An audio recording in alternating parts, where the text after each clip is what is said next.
Все, başlıyoruz тогда, занавес. Режиссер командасынан соң сәхнәдә идеге спектакленең репетициясы башлана. Берәүләр ут көйләнешен тикшерә, икенчеләре оркестр әзерлеген карый. Артистлар реквизитларны кулланып уйный. Премьерага берничә көн калды. İkinci teatrlarda адаптациялар эшләделәр. Шуңа күрә үз дастан ул оригинал текстта яңгырамый.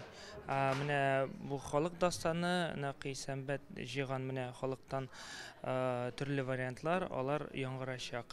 Беренче күренештә тамашачыны Идегәй образы белән таныштыралар. Сәхнә уртасында көзгә әйләнә. Тамашачы да үзен күрә, Идегәй дә эчке кичерешләрен күзәтә. Төп рольне яшь артист Илнур Гарифуллин башкара.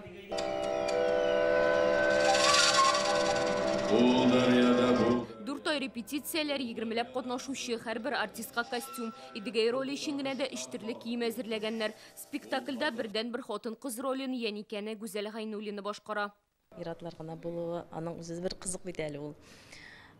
Мен көләм инде бу спектакльдә иң шибәр актриса мин дип. Бәйрәмгә килгән кебек киләм репетицияларга.